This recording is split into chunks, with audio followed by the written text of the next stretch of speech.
I hope you enjoyed that. Just to clarify, that bit of music was something I wrote back in 1998, so don't take it too seriously. It was just the first chance I've had to record it properly, if that's the word. I've got a couple of notes over here, just so if you see me looking over here, this is why. First time I've done a review of anything musical ever. Now, I've had the Joyo Jackman 2, part of the Bantam XL range, now for over a month. Now, the reason for not reviewing it immediately was for a number of reasons. One, I wanted to bed in with it and make sure that I didn't give either an overly positive or overly negative review just based on the fact that it was, ooh, new, shiny. Now, the difference between this special edition and the normal Jackman 2 is this one's nice and gold. It's got gold shiny stuff, right? And this has got a number which hopefully you'll be able to see there. Is number 62 of 200 that will ever be made. Right, so I'll put that on one side for the moment, we'll come back to it. So I paid, I think it was 160 quid for this. It's not that much more expensive than the Jackman 2, and I thought, might as well, you know, bump the extra 20 quid or so, which is what I did. Now the tune you just heard, everything that's not drums, that means including the bass, went through that. No EQing, the guitars had a slight little bit of reverb, there was some compression on the bass. Yes, the bass went through that as well. It makes a wonderful bass amp.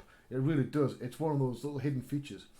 So you can use it to record your bass as well, is what I'm saying.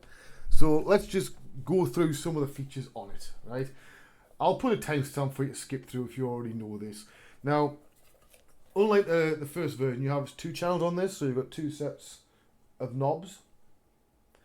Now, you've obviously got your on-off switch. I don't need to tell you what that does. If I do, then you know, there's no hope. Now at the top you've got a little tiny switch between your clean and your overdrive channel, and you've got a Bluetooth switch to turn your Bluetooth on and off. Now I haven't used the Bluetooth a lot, and the reason is that all my backing tracks that I used to jam onto were on my old HTC M8 phone, which died about 3 years ago, and I simply never got round to putting them on my new phone.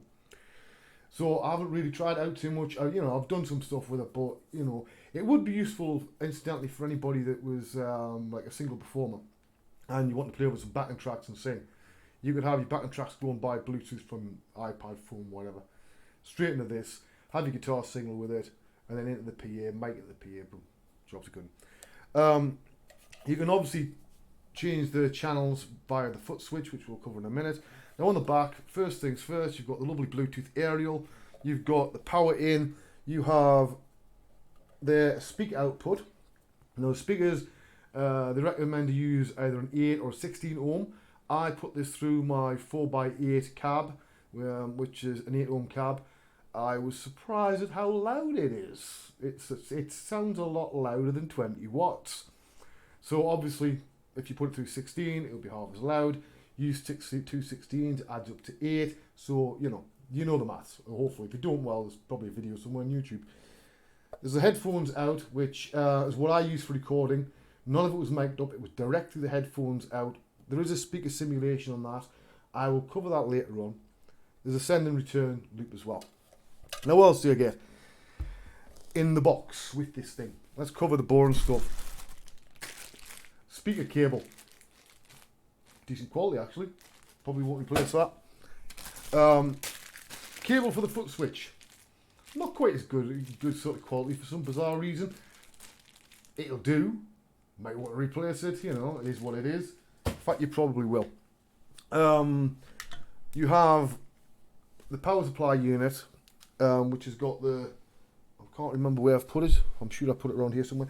Anyway, but there's a little pluggy in bit with a wire on, and this goes at the back of the amp.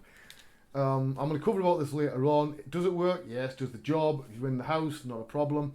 You know, especially if you're playing through headphones so you don't annoy the elderly neighbours that seem to have hearing like bats. You also get this wonderful instruction leaflet, which tells you how to use the Bluetooth. That says Chinese, I don't know if you can see it. And then the other side is in English, right? And it covers everything you need to know in there. Probably not a good idea to put the Jackman, you know, 2 through an 8 ohm cab, just saying. Now the foot switch itself, this is quite well made. In fact, it's very well made. Just like the head itself, it's basically just a, you know, pressed bent lump of metal, but it's got enough weight to it that foot switch seems decent enough quality. I would have no problems gigging with this. One, it's got enough weight so that you're not going to accidentally knock it with your foot and flying 6 foot across the stage or the floor. It's got some nice little feet on the bottom.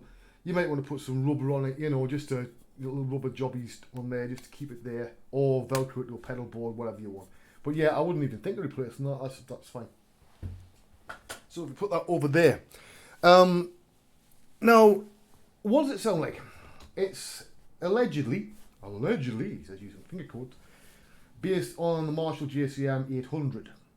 Now, that was the sound of 80s heavy metal in many ways, along with the Mesa Boogie, which is the reason why I picked a tune that I wrote back in 1988. I think it was 88, it might have been 1990, I don't know, around there. Something quite simple, power chords. But it is a very versatile amp. It sounds rather nice. It does have a tube inside it in the preamp, although the power amp is transistor, right? The preamp has a tube. Now, I've tried a lot of things like this. I've got another amp head upstairs from a different company. It also uses a 12EX7, I think it is, tube. And to be honest, that sounds a bit rubbish. I use that just as a front for my pedals, right, and my pedal board. The majority of my sound on that's coming from my pedal board, not through the bloody amp head, because it's rubbish. This is a whole different beast. Is it an exact recreation of a Marshall JCM 800 series amp head or combo? No, it's its own beast. It's a step upwards from the first edition of it.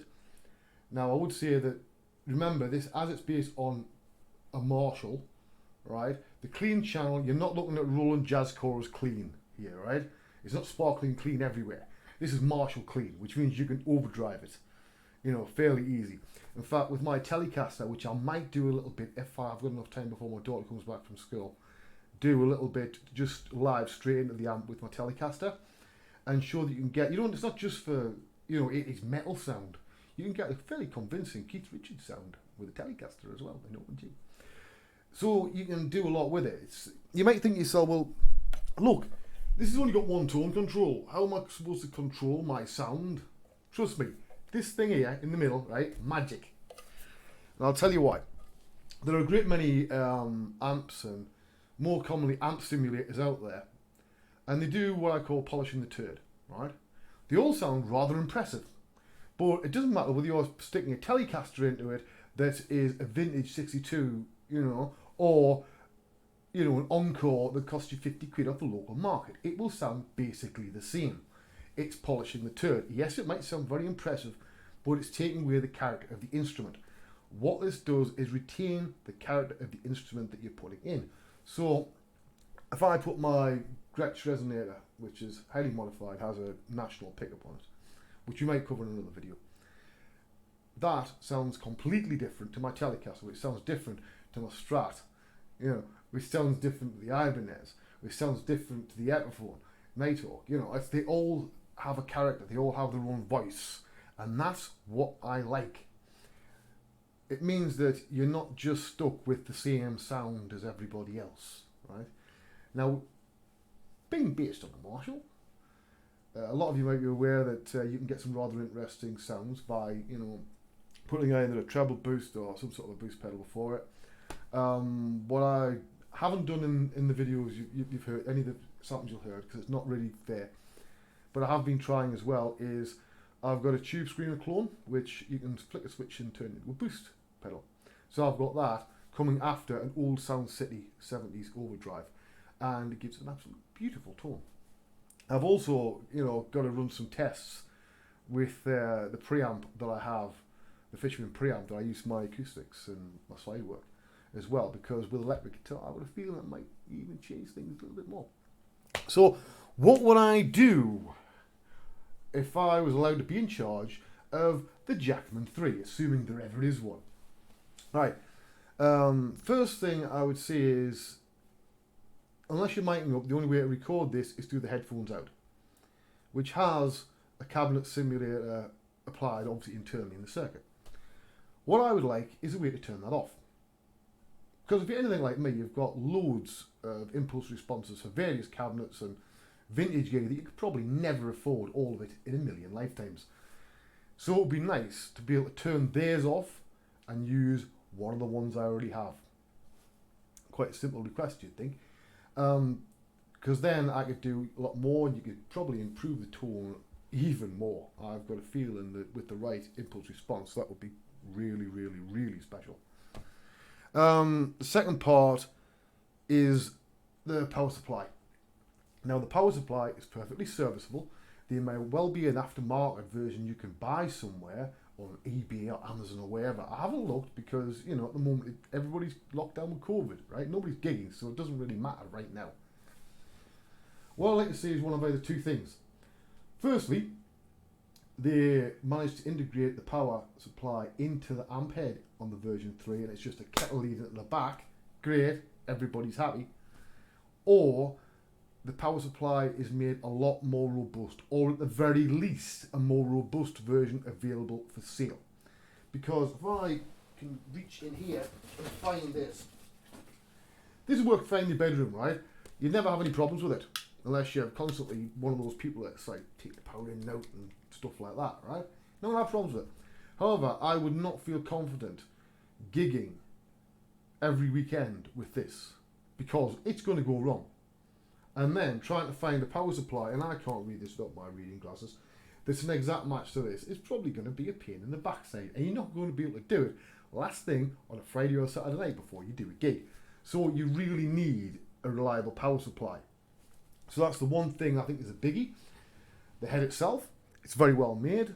I think one of the things that's most attractive to me, which might not be to a lot of you, is the fact that I'm getting older, right? I've got like a white beard and stuff, and I've got loads of arthritis in my lower half, so I don't want to be carrying massive amp heads about, but I can lift this up with my middle finger easily. You know, this really is a tiny terror of an amp, and you can get some lovely tones out of it. But again, is it going to make you insert name a favourite guitarist here? No. That's not down to the amp head. That's down to you, and these, and this, right? So it's not going to magically make you a better player. Will it give you a better sound? Depends what gear you've got, really. You know, if you're sitting on a vintage blues breaker, you know, then maybe you don't need something like this. If you've got a nice Marshall JCM 800 head, you know, and you know, maybe you don't need this. But for 160 quid, which is the time I paid about a month or so back, I think it's a steal. I wouldn't let the fact that it's small put you off. Remember, we're living in a technological age now. Things are getting smaller when it comes to electronics. And even guitar amps and things like this, there's not really any good reason at the current time to be having 100-watt heads, right? We've got wonderful PAs. Back in the day, if you were the Who, right, you had to have a big stack so people could hear. Now we have some massive PAs at events, and you don't need to be that loud. You just need to be loud enough to be heard, right? And then it goes to the PA. And you've got your fallbacks. That's all that matters. So don't get too held up on the wattage wars and my amp's bigger than yours. But anyway, if I have time, I will put a little bit at the end of this before my daughter comes back to school, just, you know, doing some direct playing. If I don't, then maybe it'll go into another video. Anyway, my name's Wayne Robson. Why did you listen to me? Well, you don't have to. I've been playing since I was 6 and I'm 49 now, so, you know, while I'm gigs all over the place, mostly in dodgy pub bands and things like that. But I currently play a lot of blues and slide stuff, so that's what I do. As well as my day job being a visual effects artist and working in computer games. So there you go, a bit of a background. I'm going to put this on both of my channels. My main one, where a lot of my 3D and visual effects stuff is, because it has the most subscribers. And also on the second channel, which has got about 6 subscribers, and I'm going to try and build that up, right? So I would say, I hate saying this, but like and subscribe, hit the little bell thing, you know the drill now, come on, you know, throw us a bone here, right? Either way, I'll see you either in a second or next time. Bye bye.